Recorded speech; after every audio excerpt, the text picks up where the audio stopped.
Bonjour à toutes et à tous. Aujourd'hui, on va parler d'un sujet qui concerne vraiment beaucoup de foyers en Israël, les crédits à la consommation. C'est vrai, face à un découvert qui s'installe, le premier réflexe, c'est d'aller voir sa banque. Mais il existe une solution bien plus maligne, une stratégie que les banquiers, disons, ne mettent pas forcément en avant. Alors, on va décortiquer ça ensemble. On commence direct avec un chiffre. Mais attention, un chiffre qui frappe, 70%. C'est le pourcentage de ménages israéliens qui, d'après les sondages récents, sont à découvert. Ce n'est donc pas un petit problème, non. C'est une réalité pour une immense majorité de familles qui doivent trouver des solutions pour boucler les fins de mois. Mais alors, pourquoi ce chiffre est aussi énorme? Eh bien, la raison, on la connaît tous plus ou moins, le coût de la vie en Israël grimpe, et il grimpe bien plus vite que les salaires. Forcément, cet écart met une pression dingue sur les budgets, et le découvert devient presque la norme pour beaucoup de gens. Et voilà, on est en plein dedans. Le dilemme de l'endettement. Comment on fait pour gérer ce besoin d'argent frais quand tout le système financier semble nous enfoncer toujours un peu plus dans le rouge? C'est la grande question. Et la situation, malheureusement, ne s'améliore pas. C'est la Banque d'Israël elle-même qui le dit. Le niveau d'endettement des foyers a atteint un pic historique. En clair, ça veut dire que pour obtenir un prêt, c'est de plus en plus difficile, parce que les organismes prêteurs sont de plus en plus prudents. Bon, face à ce qui ressemble à un mur, quelles sont les options qui viennent en tête en premier? On va regarder un peu les solutions, disons, classiques. Celles que tout le monde connaît, mais qui sont, on va le voir, rarement les meilleures. Le réflexe numéro 1, c'est quasi automatique, on va voir son banquier. Et si la banque dit non, ou si les conditions sont vraiment pas terribles, l'option numéro 2, c'est souvent les sociétés de crédit spécialisées, du genre les compagnies de cartes de crédit. Et là, c'est là que ça devient intéressant. Regardez la différence énorme entre les taux que proposent les banques.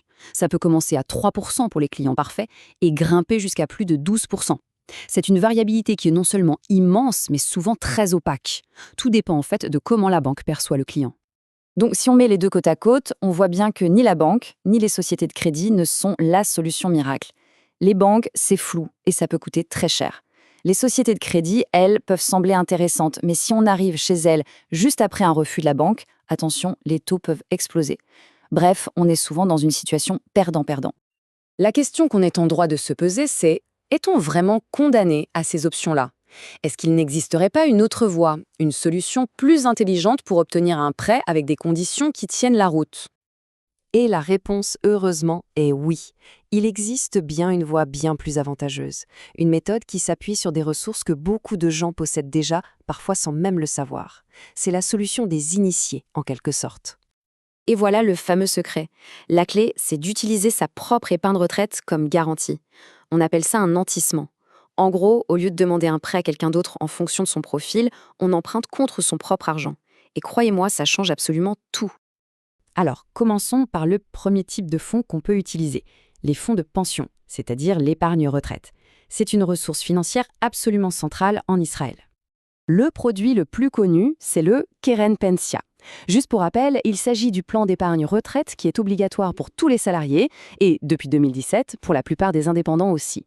C'est un capital que quasiment tout le monde se constitue au fur et à mesure de sa carrière.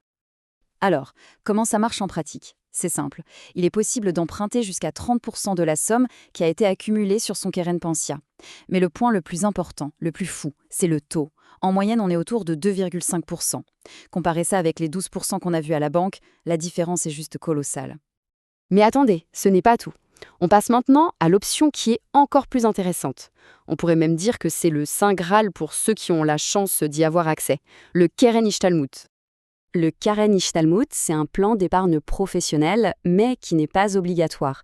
Son gros point fort, c'est qu'il offre des avantages fiscaux vraiment énormes, ce qui en fait un produit d'épargne super populaire, même s'il ne concerne pas toute la population active. Et là, ce tableau résume parfaitement pourquoi c'est si avantageux.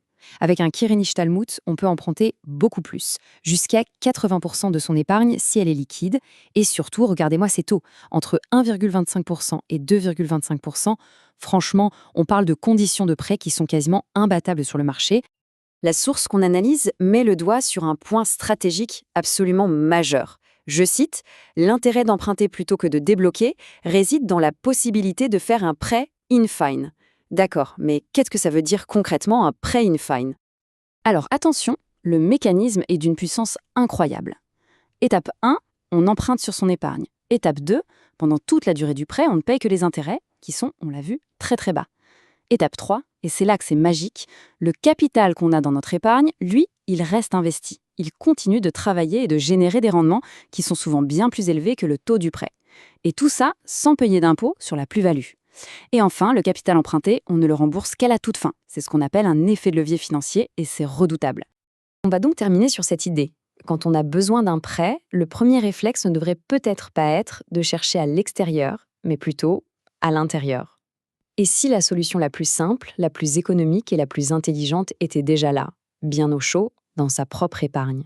C'est une question qui mérite vraiment qu'on s'y arrête.